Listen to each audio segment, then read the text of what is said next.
Hello and welcome to Center for Ambition. Today we are going to discuss editorial 28 जुलाई का है। एक दिन late हो गया है। इसमें हमने कुछ एडिटोरियल लेट का मतलब हमारा यही रहता है कि जो मेन एडिटोरियल होते हैं उसको हम कंपाइलेशन कर लेते हैं। तो ऐसा नहीं है कि वो एडिटोरियल रिपीट होते रहते हैं, तो बार बार डिस्कस करने से बढ़िया है कि हम एक बार में 1-2 दिन का हो जाए तो कर लेते हैं। वैसे हम कोशिश करते हैं डेली डेली। अगर एडिटोरियल नहीं आता है किसी दिन ठीक ठाक, तब हम लेट करते हैं। तो इसमें हम स्पेशली 2 एडिटोरियल का जो हमारा सीरीज चलता है स्पेशली वो डिस्कस करेंगे। पहला तो यही है कि यूएसए ने क्या किया है, यूएसए ने 10% टैरिफ इंडिया के इम्पोर्टेड आइटम है उन पे लगाया है। और यूएसए का कहना है कि हम ये 10% इसीलिए लगा रहे हैं कि आप फोर्स लेबर कराते हो।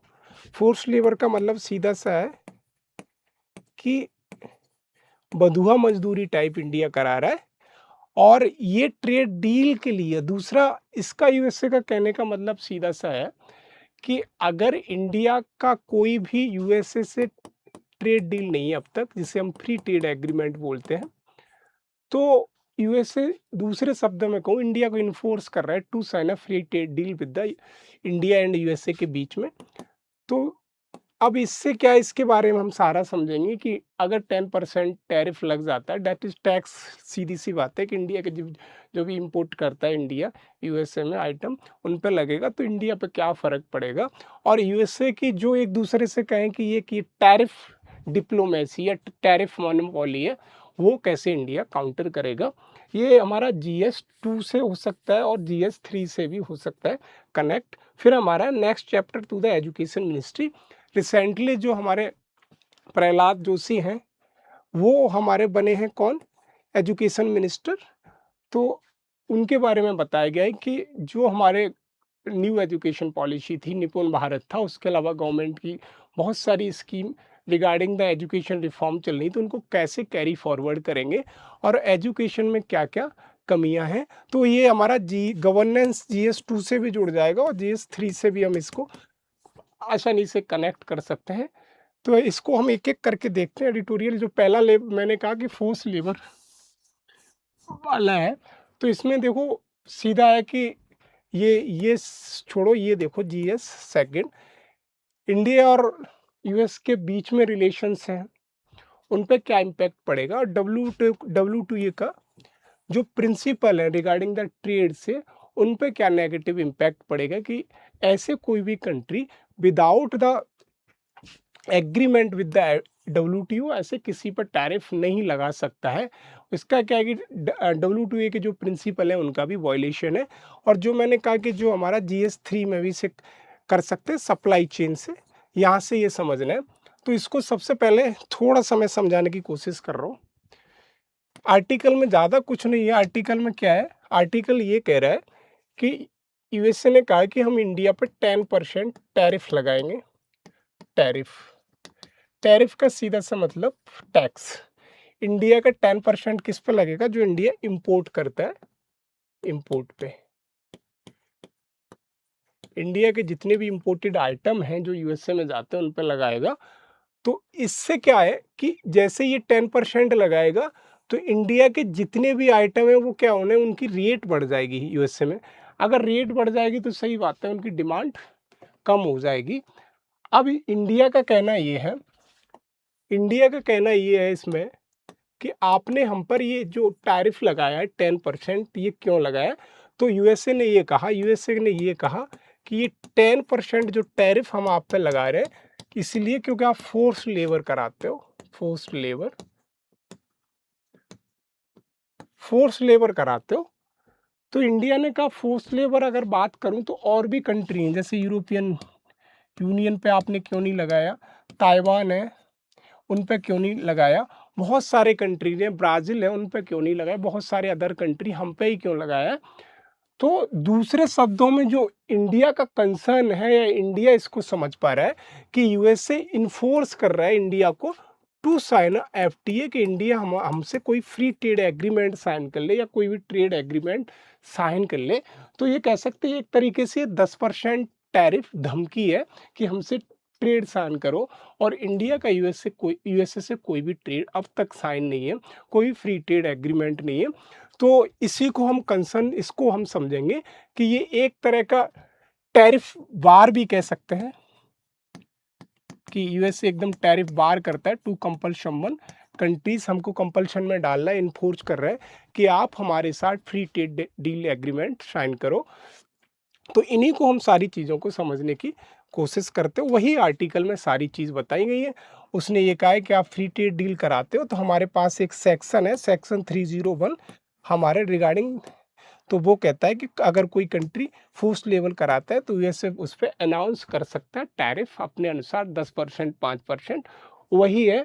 तो यह है, इससे इंडिया के जो भी 10% जैसे ही लगेगा तो वहाँ पे क्या होगा, इंडिया के जितने भी आइटम्स या प्रोडक्ट्स आते हैं वो महंगे हो जाएंगे। तो इंडिया पे सीधी सी बात है, इंडिया का इंपोर्ट भी कम हो जाएगा क्योंकि डिमांड कम हो जाएगी। वही सारी चीज़ें हम इससे पढ़ रहे हैं। तो पहले ये कह रहा है कि यूनाइटेड स्टेट ने, जो मैंने कहा, 10% टैरिफ लगाया इंडिया पे इम्पोर्टेड आइटम पे। जो उसने कहा कि जो हमारा इम्पोर्टेड का सेक्शन है 301 उसके अंदर हम लगा रहे हैं, क्योंकि उसमें लिखा हुआ है कि अगर कोई कंट्री फोर्स लेबर कराता है तो हम उस पर 10% या अपने हिसाब से 12-13% हम उस पर टैरिफ लगा सकते हैं इम्पोर्टेड आइटम पे। तो हमने लगाया, ये कहना है यूएसए का, सीधी सी बात। अब एडिटोरियल में बात ये कही गई है, सीधी सी जो बात की गई है कि एक तरीके से ये हमें पुश कर रहा है ट्रेड एग्रीमेंट साइन करने के लिए। यूएसए पुश कर रहा है इंडिया को कि हमें ट्रेड एग्रीमेंट साइन करो, सीधी सी इन्फोर्स कर रहा है। तो ये सीधी सी बात है, ये जेन्युइनली लग रहा है फोर्स लेबर का कोई मैटर नहीं है। तो इंडिया ने उनसे पूछा कि, इंडिया का कहना ये है, पहले की पॉइंट समझो इसको, tariff link to trade deal, सीधा इंडिया का कि ये ट्रेड डील को कंपल्शन करने की कोशिश कर रहा है। टैरिफ का ऐसा कोई फोर्स लेबर से नहीं है। अगर फोर्स लेबर का ही मैटर होता तो यूएस, यूरोपियन यूनियन, ब्राजील और जैसे ताइवान कंट्री, अदर कंट्रीज पे भी ये 10% लगाता, हम पर पे कौन लगाया। वही कहना है कि the new tariff are permanent unlike the earlier temporary. ये है कि जो नया टैरिफ 10% है ये परमानेंट है, यूएसए का कहना है ये। फिर कह रहा है कि जो हमारी ट्रेड डील है, इंडिया ने जो कहा कि हमारा, सॉरी, इंडिया ने कहा कि तुम्हारी जो यूएसए की ट्रेड डील है किसी यूरोपीय union, Taiwan, south Korea, other countries के साथ, उन पे क्यों नहीं लगाया। तो सीधा है कि उनके साथ यूएसए का क्या है, पीटीए, प्रेफरेंशियल ट्रेड एग्रीमेंट है। प्रेफरेंशियल ट्रेड एग्रीमेंट की अपने प्रेफरेंस देता है इन कंट्रीज को, यूएसए ट्रेड के रिगार्डिंग। कौन से country, European union, Japan, Taiwan, south Korea and the Switzerland. तो इंडिया का कहना है कि अगर ये फोर्स लेबर का ही मैटर है तो why these our country out of the ambit of 10%, ये कंट्रीज को आपने क्यों छोड़ा है। तो इससे इंडिकेट होता है कि टैरिफ पॉलिसी है कि ट्रेड नेगोशिएशन का टूल है, किसका, यूएसए का।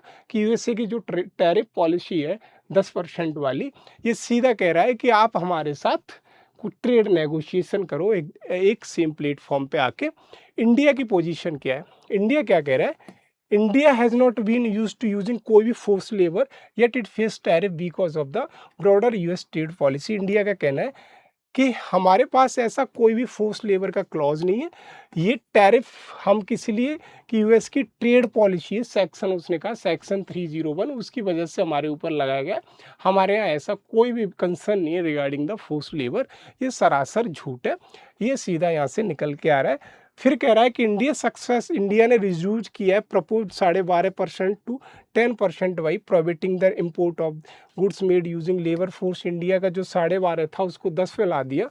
However enforcement will be difficult and require cooperation with the exporting countries. अगर ये इन्फोर्स करता है 10% वाला तो इतना आसान नहीं है कर देगा, क्योंकि जो भी अदर कंट्रीज हैं उनके साथ भी कंसर्न लेना पड़ेगा। ये इंडिया का कंसर्न है। अनसर्टेनिटीज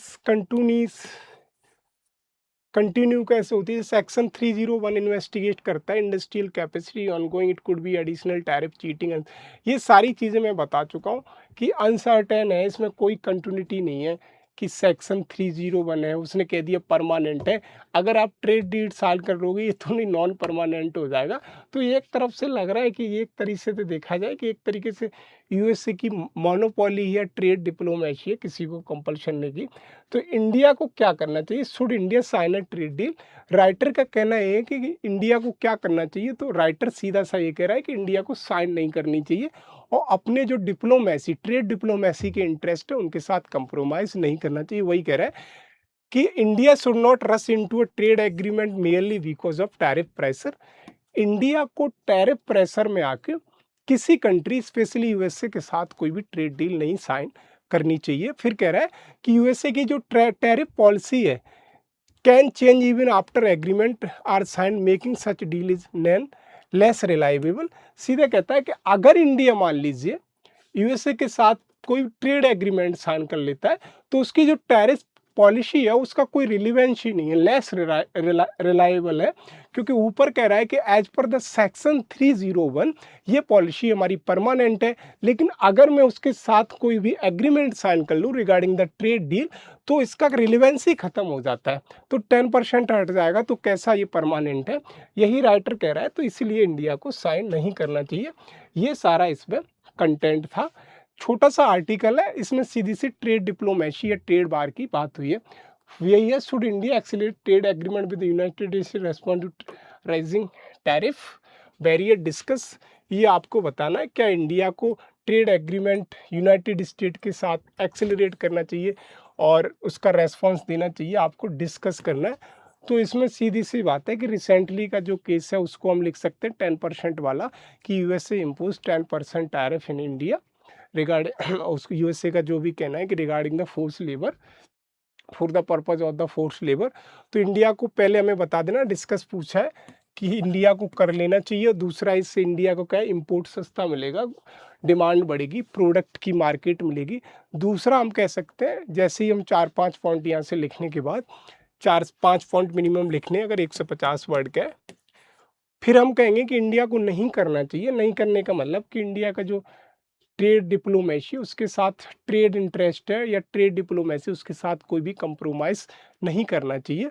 और दूसरा, सेक्शन 301 को भी हम मेंशन कर सकते हैं, फिर वे फॉरवर्ड दे सकते हैं कि इंडिया को भी यहाँ से diversification of the trade policy करना चाहिए, डाइवर्स करना चाहिए अदर कंट्रीज़ पे, जैसे हमारा यूके के साथ सेटा साइन हुआ, ऑस्ट्रेलिया के साथ उन कंट्रीज़ पे, और एक ग्रुप ऑफ WTO में अपनी बात रखनी चाहिए। ये सारे लिख के हम कंक्लूड कर सकते हैं। तो इसको अगर मैं कहूँ तो 125 से लेके 150 वर्ड तक मैं इसे आराम से लिख सकता हूँ। ये हमारा, अब ये आता है कि जो हमारे न्यू एजुकेशन मिनिस्टर, उन्हीं के बारे में दिया है कि प्रहलाद जोशी जो न्यू एजुकेशन मिनिस्टर मिले हैं इंडिया को after the resignation of the प्रधान।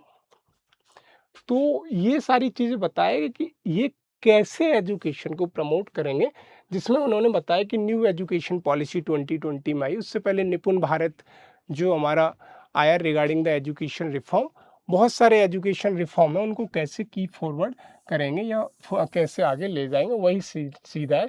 वही राइटर इसमें कहने की बात कर रहा है। ये मुझे भी क्लियर नहीं दिख रहा है, हम समझते हैं उससे। तो ये हमारा एजुकेशन रिफॉर्म का और कॉपरेटिव फेडरलिज्म में भी काम आ सकता है, because education is the part of the concurrent list. Education concurrent list का पार्ट है, न कि स्टेट लिस्ट का पार्ट है, न सेंट्रल लिस्ट का पार्ट है।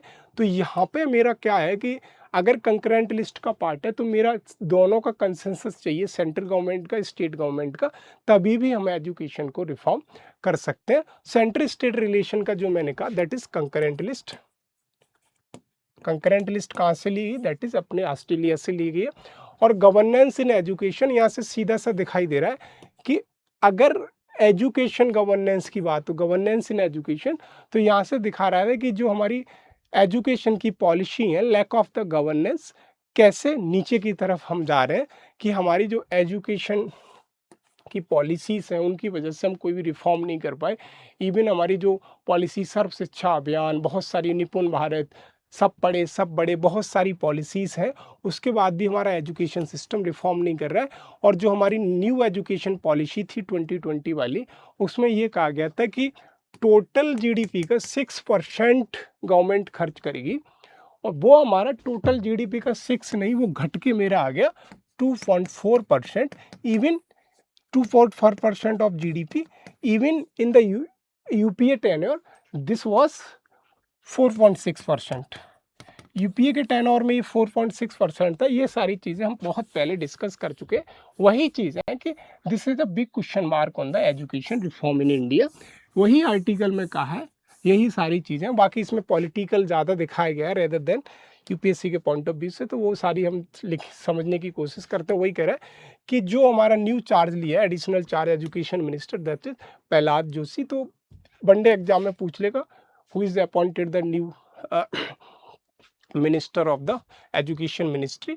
एजुकेशन मिनिस्ट्री इसका नाम पहले द ह्यूमन रिसोर्स मंत्रालय बोलते थे। तो वो कह रहे हैं कि सेवरल रिफॉर्म जो इनिशिएटेड कराए थे न्यू एजुकेशन पॉलिसी ने। न्यू एजुकेशन पॉलिसी में क्या था कि सबसे पहले क्या है कि 3 लैंग्वेज फार्मूला। 3 लैंग्वेज फार्मूला का मतलब 3 लैंग्वेज फार्मूला, 3 लैंग्वेज फार्मूला। ये 3 लैंग्वेज फार्मूला क्या है कि पहली लैंग्वेज क्या होगी, मदर टंग। किसी की मदर टंग को प्रमोट करना है। मदर टंग, मदर टंग का मतलब ये हुआ आप जिस लोकेलिटी से, suppose that you are belonging from the Tamil Nadu, Andhra Pradesh और any other state tribal area से, तो आपकी मदर टंग वहाँ की लोकल रीजनल मदर टंग होगी। तो पहली यहाँ पे थी कि मदर टंग। दूसरा थी हिंदी। हिंदी। और तीसरी जो लैंग्वेज थी मेरी, दैट इज कोई भी फॉरेनर लैंग्वेज, कोई भी विदेशी भाषा, जिसको हमने बोला इंग्लिश। तो इसमें पहला रिफॉर्म ये किया था कि एजुकेशन सिस्टम हमारा जो भी होगा 2020 न्यू एजुकेशन पॉलिसी, वो होगा based on 3 language model, 3 language formula पे। और पहला दूसरा इसमें ये भी जो कहा 6% वाला कि 6% टोटल जीडीपी का एजुकेशन पे खर्च होगा। वही सारी चीज़ कह रहा है कि नेशनल करिकुलम फ्रेमवर्क है कि पेंडिंग है अभी। ये नेशनल करिकुलम फ्रेमवर्क है regarding the education reform, new education policies. ये सारी चीज़ें पेंडिंग हैं, तो इनको न्यू मिनिस्टर कैसे ले जाएंगे। और विकसित भारत शिक्षा अधिसंस्थान, ये सारी चीज़ें, 3 language formula, teacher training reform, higher education reform, these are the reform that was proposed under the new education policy, still are pending। ये जो न्यू एजुकेशन पॉलिसी में पेंडिंग थे, आर्टिकल यही बात कर रहा है कि न्यू एजुकेशन पॉलिसी में जो रिफॉर्म पेंडिंग थे, क्या जो हमारे न्यू एजुकेशन मिनिस्टर बने प्रहलाद जोशी इन रिफॉर्म को कैरी फॉरवर्ड कर सकते हैं। वही सारी चीज़ें हैं कि कैसे करेंगे, जिसमें मेन इंपॉर्टेंट है नेशनल करिकुलम फ्रेमवर्क को कैसे करोगे आप, 3 लैंग्वेज फार्मूला को कैसे करोगे, ये सारी चीज़ें। क्योंकि 3 लैंग्वेज फार्मूला इसीलिए कि साउथ की जितनी भी स्टेट है वो हिंदी के बिल्कुल अपोजिशन में है, और नॉर्थ ईस्ट की स्टेट हैं वो भी हिंदी की अपोजिशन में। तो ये बहुत सारे हर्डल हैं। और जो हमारे पास टीचर ट्रेनिंग रिफॉर्म है, टीचर का सीधे से मैं कहूँ, टीचर का स्किल टीचर नहीं है हमारे पास एज पर द कैरिकुलम के अनुसार हमारे पास स्किल टीचर नहीं है, तो ये भी है। और हायर एजुकेशन में infrastructure, technical gap, digital gap, बहुत सारे गैप हैं। तो इनको फुलफिल कैसे करेंगे न्यू एजुकेशन मिनिस्टर। वही सारी मेजर रिफॉर्म अंडर वे कौन कौन से, फाउंडेशन लिटरेसी एंड न्यूमरेसी, जिसको मैंने निपुण भारत। निपुण भारत एक मिशन है जो हमारा 27-26 का टारगेट था इसको, कि जितने भी बच्चे बेसिक्स लेवल पे हमें उनको सिखाना है कि बेसिक चीज़ें हम कैसे उन्हें सिखा सकते हैं। तो वही निपुण भारत मेरा कह रहा है कि जो रीडिंग स्किल है, राइटिंग स्किल है, उनको मैं कैसे बेहतर कर सकता हूँ। तो गवर्नमेंट ऑफ इंडिया का फोकस था कि हम, मेरा जो 2026 और 2027 आएगा वहाँ तक मैं इसे सही करके दे दूंगा। लेकिन गवर्नमेंट ऑफ इंडिया इसे कर नहीं पाई। राइटिंग स्किल है, राइटिंग स्किल को भी सही करना था।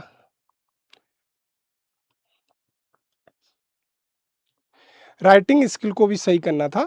और ये जो मेरा निपुण भारत था, ये मेरा सीधा सा अगर मैं कहूँ कि ये मेरा निपुण भारत 2021 में लॉन्च किया। तो सीधी सी बात है, निपुण भारत ये धर्मेंद्र प्रधान ने ही किया होगा। और इसका टारगेट था कि जो मेरा सा सीधा है कि रीडिंग स्किल बच्चों का सही करना है, writing skill, basic mathematics, elementary mathematics को भी सही करना है। तो ये भी कहीं ना कहीं दिख रहा है कि ये ऑब्जेक्टिव मेरे या एम फुलफिल नहीं हो पाए। तो यहाँ से सीधा सा लगता है कि निपुण भारत क्या है कि national initiative for proficiency in reading with understanding, कि ये रीडिंग और अंडरस्टैंडिंग बच्चों की मुझे बढ़ानी थी 26-27 तक, वो मेरा पूरा नहीं हो पाया। किसमें? राइटिंग में, बेसिक कम्युनिटीज़ में। ये मेरा 2021 का है। तो ये है कि ये भी मेरा एक तरीके से रिफॉर्म अंडर वे है, चल रहा है। दूसरा है कि प्रोग्रेस एसर की रिपोर्ट आई है कि हमारा जो इम्प्रूवमेंट हुआ है प्रखर का जो 2024 की रिपोर्ट आई, तो ग्रेड 3 के जितने भी स्टूडेंट हैं उनका परफॉर्मेंस लेवल लैंग्वेज इस लैंग्वेज लेवल पे ठीक ठाक हुआ है। तो ये कुछ प्रोग्रेस तो दिख रही है, लेकिन आर्टिकल में कहने की कोशिश ये कर रहा है हम इसको कैसे कैरी फॉरवर्ड फर्दर कर पाएंगे, वही सारी चीज़ें। फिर दूसरा कह रहा है कि एक है हमारी teacher quality reforms, teacher quality reform भी पेंडिंग है, और कह रहे हैं कि still is going on but we are focusing on the teacher quality reform. तो national professional standard of teacher क्या है कि introduce national standard for teaching competency. Teacher की जो कॉम्पिटेंसी है उसको भी हमें इंट्रोड्यूस करना पड़ेगा, कि उनकी जो योग्यता है उसको भी करना पड़ेगा। और career progression linked with performance professional development, और प्रोफेशनल डेवलपमेंट से उनका कैरियर प्रोग्रेशन को भी लिंक करना पड़ेगा। ये टीचर क्वालिटी रिफॉर्म है। तो सीधा सा कह रहा है स्किलिंग करना, skill training of teacher, skill training करना है हमें टीचरों को। यहाँ से ये हमारी किसमें न्यू एजुकेशन पॉलिसी में थे। फिर कहता है नेशनल मेंटरिंग मिशन, जो हम मेंटरिंग कर रहे थे, मेंटरिंग का मतलब किसी भी व्यक्ति को एक तरह से नर्चरिंग करना। तो experience teacher mentor younger teacher चाहिए हमें, experience holder. Skill implement stage, जो मैंने कहा कि उसका स्किल इम्प्लीमेंटेशन स्टेज पे चाहिए, और लिमिटेड अवेयरनेस इंसेंटिव, ये सारी चीज़ों को भी इम्प्रूव करना है। हायर एजुकेशन रिफॉर्म में जो ड्राफ्ट यूजीसी रेगुलेशन है यूनिवर्सिटी ग्रांट कमीशन 2025 में, उसमें कुछ प्रपोजल दिए गए थे। ये गवर्नेंस का टॉपिक है, तो इसमें इसलिए ये सारे ले रहे हैं कि अगर आता है एजुकेशन रिफॉर्म से तो आप कम से कम इतना तो लिख लो कि higher education draft UGC reform है, हमारे न्यू एजुकेशन पॉलिसी में क्या क्या बातें हैं और कितनी बातें सही हैं, कितनी बातें पेंडिंग हैं, जिस पर हमें काम करना चाहिए। अदरवाइज इस आर्टिकल का इतना ज़्यादा इंपॉर्टेंस नहीं है। ये क्या क्या प्रपोजल है draft UGC reform, UGC regulation में, यूनिवर्सिटी ग्रांट कमीशन में। तो पहला ये है कि ऑटोनोमी मुझे ज़्यादा देनी चाहिए किसको, वाइस चांसलर के अपॉइंटमेंट के लिए। अब एक क्वेश्चन आप बताओ मुझे कि जो मेरी स्टेट यूनिवर्सिटीज़ होती है उनका चांसलर कौन होता है। तो स्टेट यूनिवर्सिटी का पूछ रहा हूँ, तो यहाँ से ज़्यादातर लोग क्या कहेंगे, बहुत से लोगों को नहीं पता होता है, बहुत सौ को पता भी होता है। वो सीधी सी बात है, स्टेट यूनिवर्सिटी का जितना भी, जैसे आगरा यूनिवर्सिटी है, कानपुर यूनिवर्सिटी, जितनी भी स्टेट यूनिवर्सिटी, उनका चांसलर सिर्फ एक ही व्यक्ति होता है, that is governor of UP या गवर्नर ऑफ सर्टेन स्टेट। ये याद रखना, कभी कभी ऐसे क्वेश्चन पूछ लेता है। तो वाइस चांसलर के अपॉइंटमेंट में हमें ऑटोनॉमी देनी चाहिए। इसलिए चांसलर की बात नहीं कर रहा है कि जो भी व्यक्ति ऑटोमेटिक गवर्नर है वो ऑटोमेटिक किस स्टेट यूनिवर्सिटी का चांसलर बन जाएगा। तो वाइस चांसलर के अपॉइंटमेंट की इसलिए यूनिवर्सिटी ग्रांट कमीशन बात कर रहा है। और जो कैप रिमूवल है कॉन्ट्रैक्ट बेसिस फैकल्टी का, उसको भी रिमूव करना चाहिए। कि कहीं कहीं क्या होता है कि हम फैकल्टीज को 3 साल के लिए, 1 साल के लिए रख लेते हैं, उसको भी रिमूव करना चाहिए। कि ऐसा नहीं कोई भी फैकल्टी 3 साल काम करेगी फिर निकल जाएगी, तो उसका भी मोटिवेशन होगा। तो यही था, removal of the cap on the contractual basis पे जो फैकल्टी रखी जाती है, स्पेशली हमको बोलते हैं एडहॉक बेसिस। एडहॉक बेसिस पे जो फैकल्टी रखी जाती है, स्पेशली हमारी यूनिवर्सिटीज़ में और हमारी जो कॉलेजेस होते हैं उन पे एडहॉक बेसिस पे, तो इनका जो टाइम ड्यूरेशन है उसको हमें एक तरह से ख़त्म करना है, हटाना है। फिर कह रहा है flexible under graduate and post graduate degree structure. Flexible का सीधा सा मतलब है अगर कोई व्यक्ति 3 साल या 4 साल में ग्रेजुएशन कर रहा है, तो अगर बीच में उसे कोई प्रॉब्लम हो जाती है तो फ्लेक्सिबल है कि वो अगले के लिए पोस्टपोन कर सकता है। तो ये भी एक स्ट्रक्चर हो। इससे 2 चीज़ें होंगी, एक तो होगी उस व्यक्ति का मनोबल नहीं टूटेगा, मोटिवेशन फैक्टर मिलेगा, और दूसरा ये होगा कि हायर एजुकेशन स्टैंडर्ड में हमारी क्या है, रैंकिंग बढ़ जाएगी। ये सारी चीज़ें यहाँ लिख ली। फिर कह रहा है promotion multi disciplinary education. Multi disciplinary education भी हमें प्रमोट करनी चाहिए। बहुत सारी प्रपोज्ड मल्टी डिसिप्लिनरी एजुकेशन है जिसमें हमें क्या है कि प्रमोशन करना चाहिए, उसको बढ़ावा देना चाहिए। ये सारी चीज़ें कह रहा है। अब इसके चैलेंजेस क्या हैं? चैलेंजेस ये opposition from the universities and state.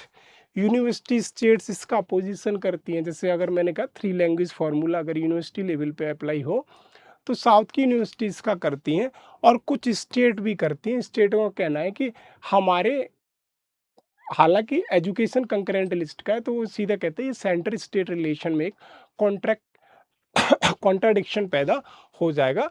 और फिर कह रहा है सेंट्रलाइजेशन ऑफ इंस्टीट्यूशनल ऑटोनॉमी, जो मैंने कहा कि अगर ऐसे हो जाएंगे तो सेंटर के सादे नॉर्म्स किस पे, यूनिवर्सिटीज़ वगैरह पे इम्पोज होंगे, स्पेशली स्टेट यूनिवर्सिटी पे। तो सेंट्रलाइजेशन ऑफ द इंस्टीट्यूशन हो जाएगा, specially I am talking about the state university.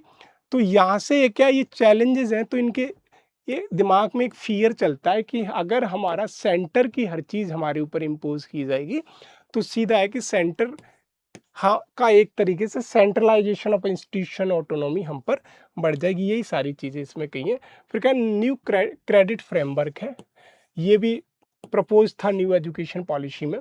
उसके ऑब्जेक्टिव क्या है इसके स्टूडेंट को earn and transfer academic credit across institution में सीधा सा स्टूडेंट को क्रेडिट ट्रांसफर कमाने के लिए वो बढ़ावा देना है। मल्टी डिसिप्लिनरी एजुकेशन प्रमोट करो, फ्लेक्सिबल लर्निंग पाथवे बना दो और स्किल्ड बेस्ड एजुकेशन दो। तो उससे क्या है स्टूडेंट का, allow student to earn transfer academic credit across the institution, कि जो स्टूडेंट का एकेडमिक क्रेडिट है उसको वो एक इस कॉलेज से दूसरे कॉलेज में भी ट्रांसफ़र कर सकता है। ये सारी चीज़ें इसमें दी हैं। इश्यू इसमें क्या-क्या आ रहे हैं, poor awareness among the institution, की अवेयरनेस इंस्टीट्यूट को इतनी ज़्यादा है नहीं, इंस्टीट्यूट का इंफ्रास्ट्रक्चर डिजिटल बहुत सारी स्किलिंग नहीं है, slow implementation at the grass root level of the state university, implementation level policies का स्टेट यूनिवर्सिटी पे बहुत कम है। ये सारी चीज़ें इसमें बताई गई। स्किल एजुकेशन की बात की जिसमें स्वयं पोर्टल चलता है, उसमें हमने क्या कर रहे हैं कि industry oriented online learning platform है ये, और इस पे करीब 500 प्लस कोर्सेज मल्टीपल सेक्टर में चैनल के थ्रू देते हैं। AI, Python, accounting, physics, chemistry, ये सब गवर्नमेंट के, ये गवर्नमेंट का ये डिजिटल इंडिया प्रमोशन का है। डिजिटल इंडिया में मैं भी इसे डाल सकता हूँ, specially digitalization of the education sector. इस पे क्या है कि स्वयं पोर्टल पे अगर आप जाके देखते हैं, इसके 15-20 चैनल हैं, ज़्यादा भी हो सकते हैं। तो इस पे 400 से ज़्यादा सब्जेक्ट के रिगार्डिंग आपको फ्री एजुकेशन मिलती है। ये सारी चीज़ें तो गवर्नमेंट इसके थ्रू भी एजुकेशन प्रमोट का काम कर रही है। तो ये हमारा न्यू एजुकेशन पॉलिसी में ही था। ये सारी चीज़ें हैं। विकसित भारत शिक्षा अधिष्ठान, ये सीधी बात बिल ये है कि इसमें क्या है कि यूनिवर्सिटी ग्रांट कमीशन को रिप्लेस करना था, और ये है कि एक कोई ऐसी बॉडी हो वो grant making, proposed body lack adequate grant making power, question remain over funding and university autonomy. इसका कंसर्न है कि ऑटोनॉमी यूनिवर्सिटी की कैसे आप फिक्स करोगे, अकाउंटेबिलिटी कैसे करोगे, फंडिंग वगैरह, ये सारे कंसर्न है इससे। 3 लैंग्वेज फार्मूला जो मैंने बताया न्यू एजुकेशन पॉलिसी, हम न्यू एजुकेशन पॉलिसी को ही अभी पढ़ रहे हैं। 3 लैंग्वेज फार्मूला क्या है, 3 लैंग्वेज का मतलब मैंने कहा फर्स्ट लैंग्वेज हमारी होगी मदर टंग, मदर टंग। दूसरी लैंग्वेज मेरी होगी दूसरी लैंग्वेज होगी हिंदी। तीसरी होगी कोई सी फॉरेनर, स्पेशली बात करो इंग्लिश की। तो ये भी है।